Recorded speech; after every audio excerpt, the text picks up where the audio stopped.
Well, good evening, everyone. This is John Craig, and welcome to this edition of Walking in Spirit and Truth.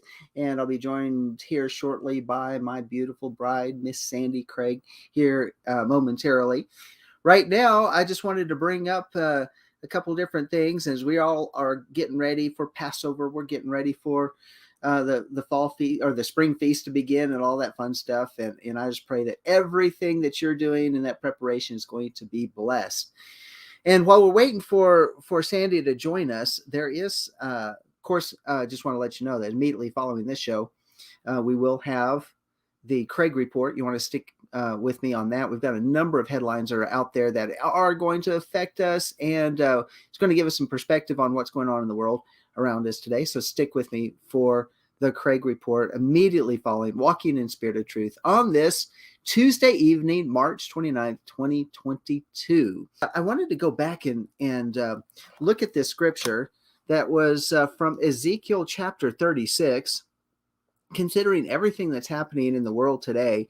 What I love about this passage is that it's so relevant to what's going on. So go with me over to, if you got your Bibles with you, to Ezekiel 36, beginning with verse 22. And it says, therefore say to the house of Israel. Of course, we all know who the house of Israel is. And we know that the northern kingdom was considered the house of Israel. The southern kingdom was the house of Judah. And yet it can also speak to the entire northern and southern kingdom as well. But going on, it says, thus says Yahweh your Elohim, it is not for your sake, O house of Israel, that I am about to act, but for my holy name, which you have profaned among the nations where you went.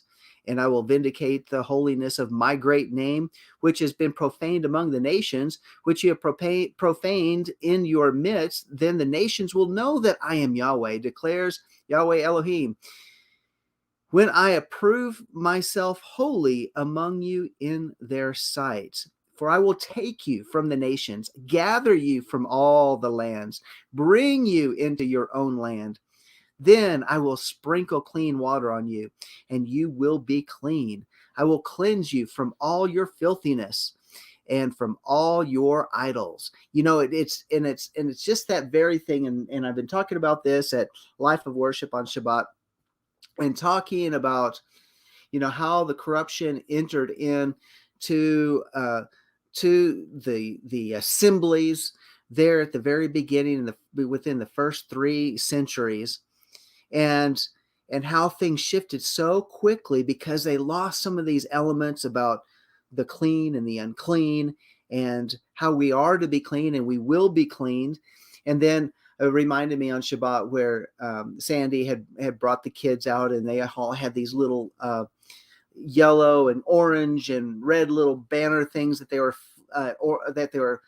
supposed to be fire. And they were talking about the story of Elijah, who went up onto Mount Carmel. Why?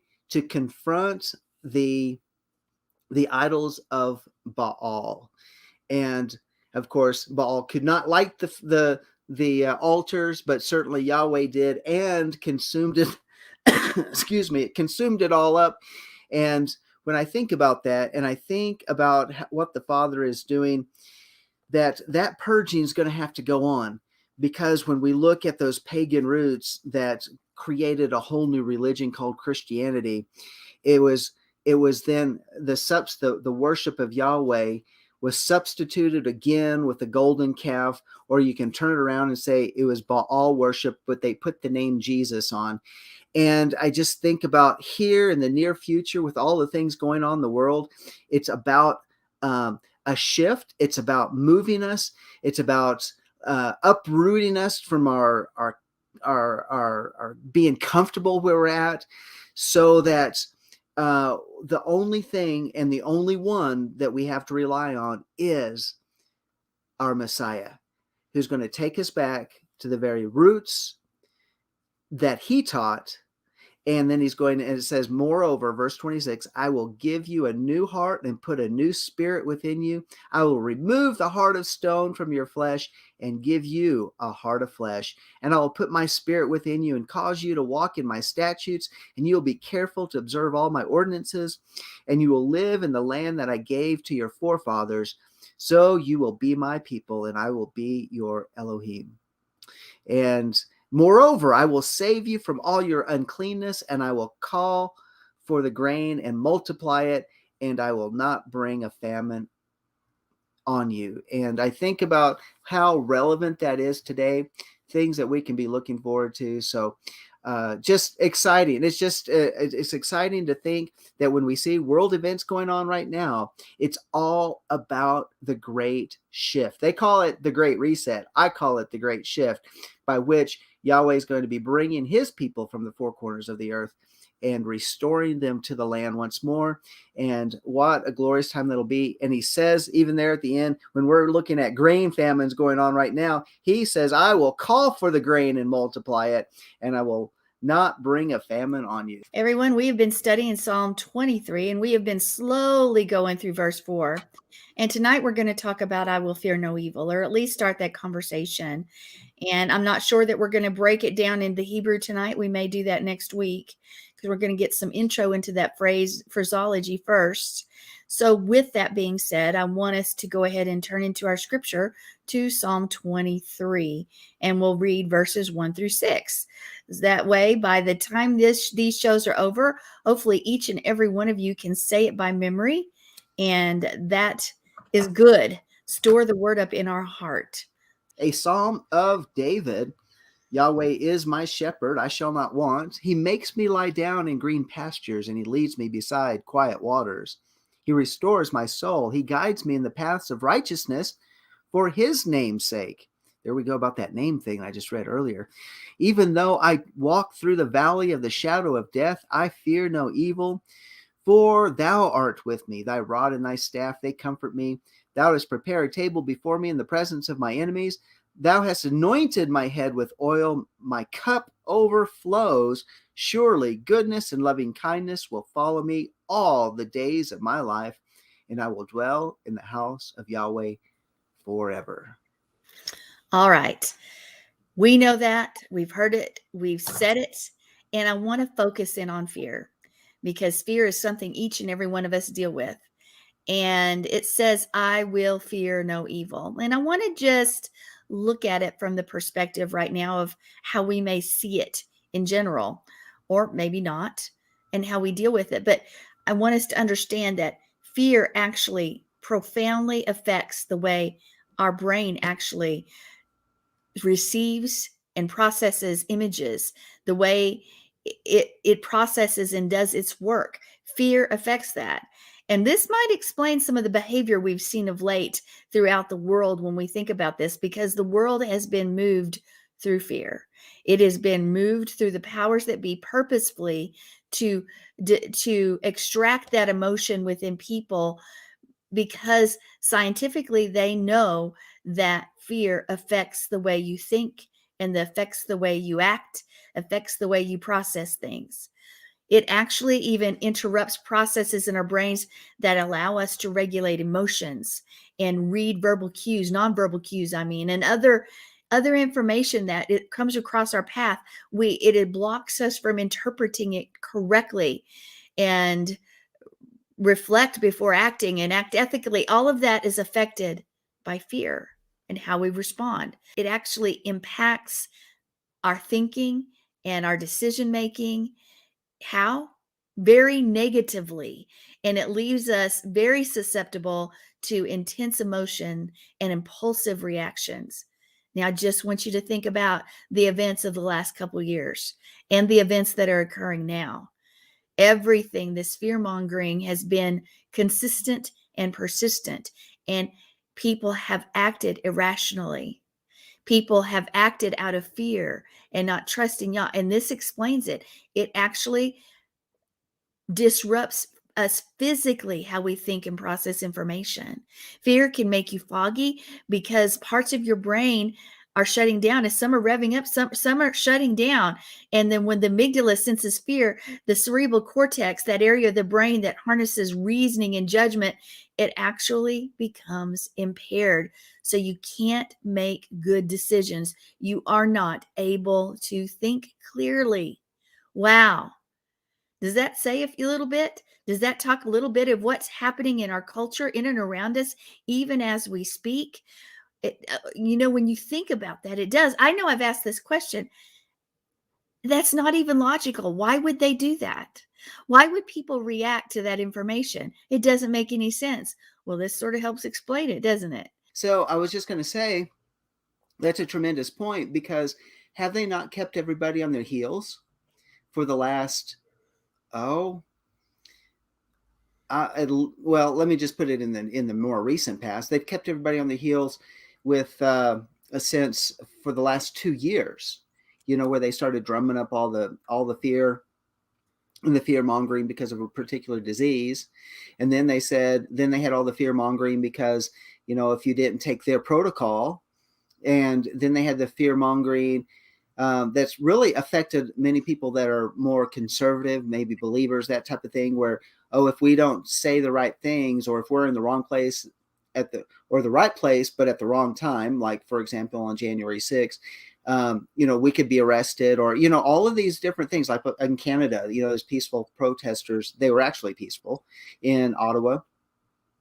And they were with the truckers and all of that. And many of those people are still in jail, just like the January 6ers. I mean, all of these things. Then we have now the Ukraine event, and there's a lot of fear mongering that goes along with it. And it really, people will really fall to that. And if they are not positionally in the right place, it's, because I've been there. I have been when 2020 started and all that stuff was happening. We're watching people fall over the streets in China and all that. We're like, whoa, that's kind of creepy, and that's not good. And is it going to affect me? Am I shielded from it? Am I protected from it? I'm a believer. Am I covered by the blood? And then in March of 2020, I got sick, but I also learned, wait a minute, stop. There's nothing to be afraid of. And I had to go back and look positionally, where am I? And if I'm outside of the covenant, if I'm not in the right place, if I'm not in the shelter of the Most High, I'm in danger. But I also looked at it as, what? If I'm dead, I'm dead. But be absent from the body, I'm present with the Lord. So, all right. So I'm just going to live my life. Yeah. I mean, the bottom line is, do we fear Yahweh or fear man? Right. Do we trust him, or do we trust the words of men? It is work to fear Yahweh. How do I mean that?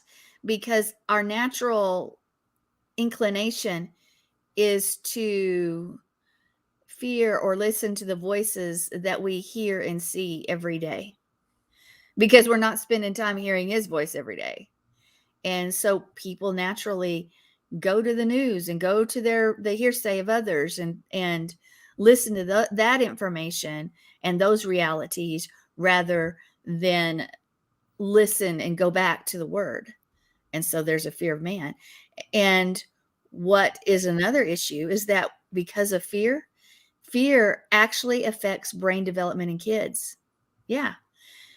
When kids have chronic and intense fearful experiences, they lose the capacity to differentiate between threat and safety. And therefore, when there's not a situation, kids react maybe not as they should, because they can't differentiate that everything seems to be a threat. Well, think about how these kids have been, that they're required to wear these masks. And then for 2 years, what does that do to some child that started wearing masks at age 3? And it keeps them in a constant state of fear. Yeah. And then what's it do? There's all sorts of brain development issues. And if, from speech to understanding to growth to watching expressions to learning behavior and all that sort of thing, and that they won't know. And then it's going to affect their social interaction even as they grow, because it's formative. It's during these formative years. It is going to perpetuate one thing after the next. Kids are resilient, and you got to pray for that. But but those open doors, John, those open doors, traumatic experiences can open the door for demonic oppression. Oh yeah. And that's why traumatic events of our younger years so often have play on us, even as adults. And those things, we need deliverance, we need ministry, we need, sometimes people to help us let go of those things and understand them, because those traumatic events do affect us decades later. Mm-hmm. And that's what we see even now. We see this, we see the brainwashing and that constant fear factor. If you're told you constantly need to wear a mask, why? Because the boogeyman's going to get you, so to speak, then those kids are living in this constant state of fear. They're going to perceive reality in a completely different way than any generation before them. And it's going to be skewed because their reality, again, is going to be so off because they can't perceive the difference between safety and threat. They won't. That's such a good point, because I just remember as a child, I remember the phrase, "The boogeyman's going to get you." And as a young child, so what did it make me feel? I didn't want to go into a dark room. I didn't want to go, I had to have the lights on. I think there was probably a time period that I probably slept with the nightlight in my room because of the boogeyman effect. And that is really true in terms of developmental patterns, because how long does it take for one to overcome that, to outgrow it, so to speak? Because I want to say this, do you ever feel that same way when you're walking into a dark house, going into a dark room maybe during a thunderstorm, or into a dark place where you can't see, but it just doesn't feel right? There's a little bit of anxiety going on. Where does that come from? Is there anything to be afraid of? Usually not. Probably 99.999% of the time, usually not, unless you live, in a really bad neighborhood, and but think about that, is where does it rooted from? That's right. Well, there can also be discernment too, and some other things going on too, but that's a different subject. That's another subject, but yeah, you're right. Well, but fear also affects us physically, because headaches can turn into migraines, and muscle aches can turn into fibromyalgia. Body aches can turn into chronic pain, and difficulty breathing can turn into asthma. And that's from Moeller. But here we have these ideas that there's physical ailments that are at the very least exacerbated, if not created by fear. Fear and stress have this ability to affect your learning, that can affect your memory. It can affect all the processes of your brain. Memory of fearful events, oftentimes you'll remember those things because of the stress-related hormones that are released. So those things are easy to remember. The good times, maybe not so much. But fear actually colors the way we see and the way we hear things. And since the mind and body are intricately interconnected, fear is the root of many physiological problems, even as much as heart disease and high blood pressure and clinical depression and other ailments. If they're not taken care of, then that fear literally can kill you. Now, in the Word, we do see two kinds of fear. King Solomon wrote about the fear of Yahweh. What does it do? It adds days. Let's go ahead and read Proverbs 10:27 together. The fear of Yahweh prolongs life, but the years of the wicked will be shortened. Okay, so what are these? If we have added days of our life, which included the appointed times and season, the Moedim, when the veil of everydayness is lifted, we can glimpse the sacred. What happens is you remove fear from your lives, and you're going to see things a lot more clearly. You're going to experience them the way Yahweh meant you to experience them. When we are living in fear, it creates this friction, this dissonance that's around us and about us. And it literally shortens our life because we're dealing with stress and worry, bottom line fear. But fearing Yah and keeping his commands is what will bring forth life to us. And if we are keeping his commands and we're fearing him, that means we're trusting him, not the voices of men. So we're not fearing and fretting. We trust in Yahweh. We trust in him. Those words are so easily said, but in the reality, the second kind of fear is where we live, and that's the fear of man.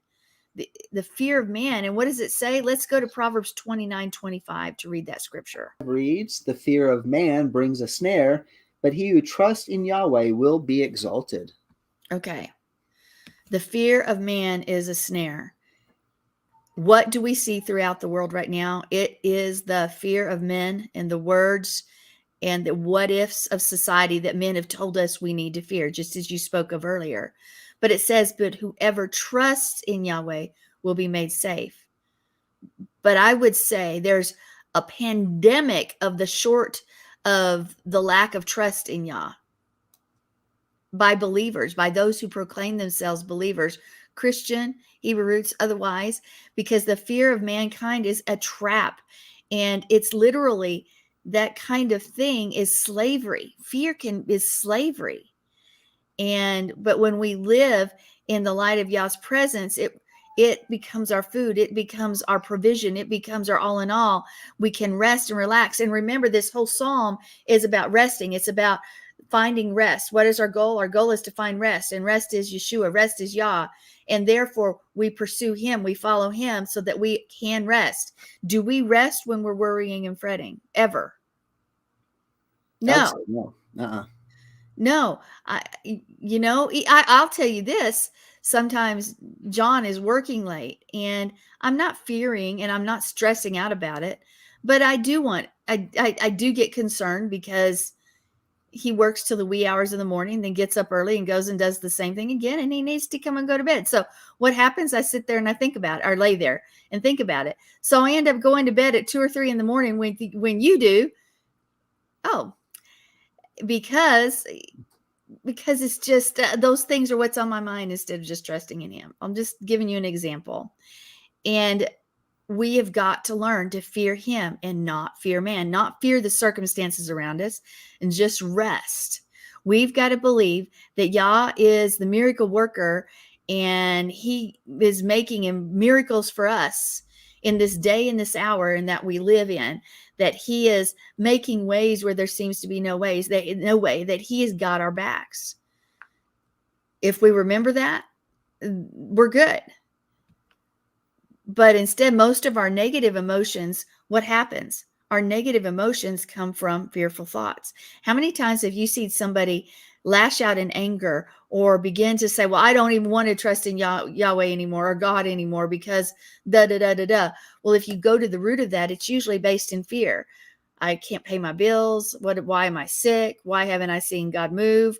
Who am I? Is there a God? Because these things haven't been done. These promises haven't been made manifest in my life. That anger and that resentment and that bitterness all comes from, if you look at it, oftentimes it's fear. His promises don't return void. He is the miracle worker, but it is all in his timing, and his timing is not our timing. And because of that gap between us standing on the promise and the full manifestation of that promise often results in that area where we are tested and tried. And that area we can be tempted to jump ship, so to speak, with God, with Yahweh, and try to find our own resolution and solution to the circumstances that we're in. And in the midst of that, it creates this seed of doubt. Is there really a God? Is there a God who loves me? Is there a God who trusts me, whom I can trust in? I don't see it, so I've got to do it myself. It's that period of testing from the promise to the full manifestation of that promise that gets so many believers. And a lot of times we want to jump. We want to jump the period of testing, and we want to skip it. And the fact when we're in the middle of that, then of course we're going in the middle of that temptation, in the middle of the hard times, in the middle of the tribulation, when Yah feels distant to us, then then those circumstances are overwhelming. The circumstances are disappointing, and we can't see the other end because we're in the middle of the tunnel. We've passed the lights behind us, and we've gone around a turn. We can't see it. We can't see the light of the end of the tunnel on the other end. It's just misery, and it's not daylight. It's not the sun shining. It's not what we wanted. It's not what we expected. It's not. And so then we're looking to someone to blame. So let's just blame the pastors. Let's blame the church. The church let us down. Let's blame, maybe this walk isn't a true walk. And, we'll list anything or any excuse that we want because our roots are shallow. Oh, that's true. And we're letting the cares of this world, that our roots went down in that rocky soil, and they're dry, and there's nothing holding on to it. And so when these cares of life and everything hits us, we find ourselves uprooted. We sprung up fast. We like what we heard. We love the Messianic, the Hebraic roots. We love all that. But we forget that Yahweh wants us strong. He wants us a bride equally yoked. He wants to be equally yoked with his bride. He needs us to be weathered. He needs us to have a backbone, not from our own physical strength or our emotional strength or anything like that. He wants us to have a backbone spiritually that we can perceive in the midst of the storm, not just see. We're always looking with our natural eyes. We're trying to look through through the natural circumstances and try to find that silver lining. There's nothing wrong with that. We ought to. We should look at it that way. But unless we can perceive, we will miss it. We will not find peace in the midst of the storm. If Yeshua is not invited into our boat in the middle of it, we're going to blame. We're going to blame that all of the circumstances around us was a storm created by Yah. And when in fact he's the one that wants to be in the boat with us, so it can be made still. That's right. We can use all those allegories, but the bottom line is he's trying to do something in us. He's trying to get some roots down. He wants us to be able to take a little bit of a zephyr, and then that up to the point of like we're having today in the Panhandle of Texas, these 30 and 40 mile an hour winds, and to where we will endure it because our roots go deep. Is to get us to that point where we doubt his love, where we doubt his word, where we doubt his promises, because frightened people become unsettled. They get off balance. And that at that point, they're vulnerable to all sorts of ideas, manipulation, disease, sickness, deception. Fearful people are going to be deceived easily. Fearful people are going to get sick easily. They're going to be easily manipulated, and they're vulnerable to every attack. Oh, that's a whole lot. That's a good point too. It puts off of let's put it into something that they have found in physics. Fear is a frequency. Mm-hmm. And that frequency is not in harmony with the health of the human body. And so there needs to be shalom in the midst of that, because if that frequency goes too long, it does have it does have an effect on the cells. It will cause cells to become abnormal. It can cause the heart to not perform like it needs to. It will create issues in the blood vessels, creating high blood pressure. It will cause, you've brought this up before, migraines. It will do all of these different things because we're out of harmony. We're out of sync. But the other thing is that it will seek to harmonize with other fear frequencies. In other words, as we've heard the phrase before, misery loves company. It's going to seek out others. I think about a young gentleman that's dealt with a particular issue, and who said time and time again, I want to be free of this. I want to be free of this. And yet he can go into a crowd of people and find the other people that are dealing with the same issues, and he's never known them before, and they're all cleaned up, he's all cleaned up, but he can find that person because there's a frequency, there's a demonic attachment, there is so you have a familiar spirit that recognizes and draws it together, and we have to fight against that. We can't let that. We have to be able to discern that. And that's why we go through these different storms, so that we can recognize when we're getting entrapped and we're being enticed and we're being deceived and we're brought into this place and our emotions get involved in it and we are weak. And honestly, we're looking for somebody strong that says, come on, snap out of it. Come on. There's more to this. Press in, draw near. James gives us in the Brit Hadashah, draw that when we draw close near to him, he will draw near to us. That's what Leviticus is all about. Vayikra, where it's about drawing near to his presence. And in the midst of life, it's busy. Mm-hmm. There's all sorts of different distractions. And I'm going to say this, it's not all Hasatan. It's just because we live in life and we live in this world and it's fallen and there's issues and there's challenges. But if we didn't have that, we would not have a spiritual backbone to be able to grow, to be strong, to stand up against those winds of opposition. All of that is so true. And we need to be able to stand up against the wind. I'm thinking of some of my plants that are enduring the wind. The little zephyrs they experience at one point will teach them to hold up to the strong winds that are coming. And it's the same with us.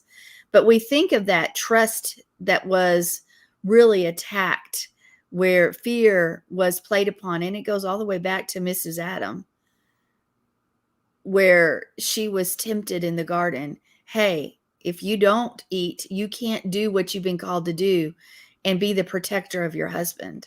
And we're not going to expand upon that in this program, but Hasatan wants to play upon and take advantage of fear in our lives, or find that sliver, that door, so he can open it up. So when we think about fear, everybody's felt fear, from rich to poor, old and young, at one point in their lives. And fear by itself isn't actually even a sin, if we look at it that way. Because if we didn't understand the concept of fear, and I'm not talking about the fear of Yah, then how would we understand courage? How would we understand bravery? How would we understand being an overcomer or walking fearlessly? All of those concepts would have no value if the fear wasn't on the other side. But here's what matters. What we do in the face of fear determines whether we are commendable, whether we're worthy of honor, or are we cowardly and worthy of shame? What do we do in the midst of fear? How do we deal with it? Do we cast it all aside? How many times does Yah tell us, do not fear? So when that emotion pops up, do we dwell upon it? Do we womb it in our mind, in our heart? And therefore we will act upon it if we do that. Or do we immediately cast it aside and begin to build ourselves up in the word where he tells us not to fear? So the Hebrew word can actually be used as a verb, but once in a while it's actually even used as a noun. It can be used interchangeably to describe the fear of Yah or the fear of a particular circumstance. And we understand that the fear of Yah is the beginning of all wisdom, right? But we also read, because of the fear of the Lord, people begin to bear fruit in their lives, and because they trust, they reverence their God, our God. And they love their shepherd. They trust in him to lead them to the right place. Therefore, they can rest, which is what this psalm is about. One more time, we see this picture keep coming up over and over and over again. Now, we've talked about the shadow of death. We have talked about the valley itself. We've talked about that spiritual side, that part of us that plays a part in that. But also, our walk can sometimes have treacherous places in and of itself, where and what is our response? We should fear no evil, because even in the midst of our experience, if we have a declaration that I shall not fear, we're going to look and perceive our circumstances in a completely different light than if we are taken aback with the emotions of fear and everything that's opened up with those emotions of fear, where evil can come in. And think about that. I do believe fear allows evil to enter in and take control of every part of our lives if we don't prevail with his word, if we don't stand up in his word. Now, when you think about a valley that we've spoken of before,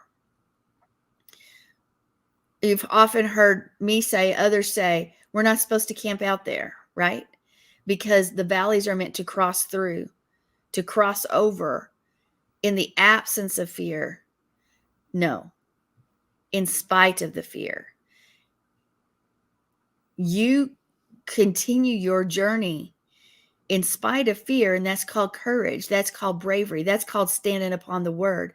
That when you're putting aside those emotions, when you're putting aside that feeling that tries to overcome you, what we do in the face of fear is what matters.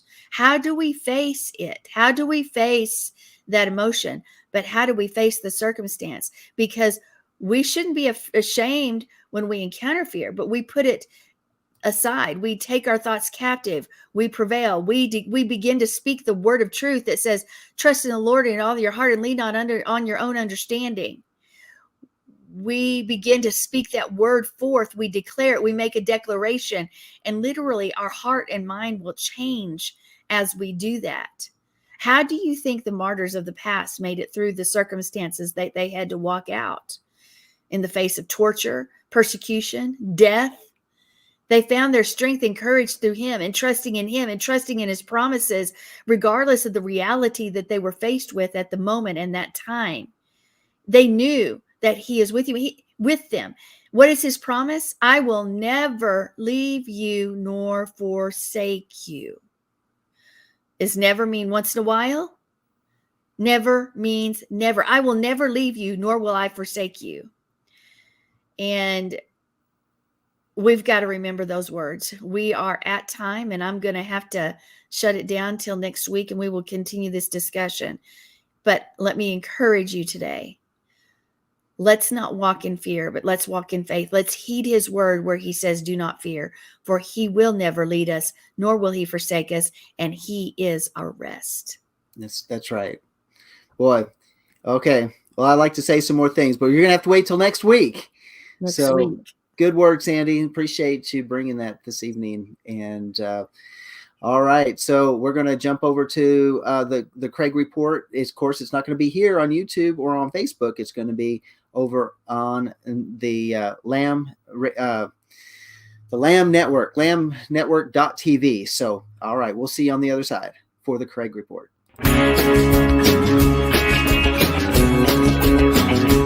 We are richly blessed to bring you what we believe is the fullest, most diverse, yet up-to-date progressive teachings, discussion, and prayer programming you can find anywhere on this planet. Be sure to take the tour of the MessianicLambRadio.com website. I'm Susan Hugie, thanking you for joining us on the Messianic Lamb Video Network.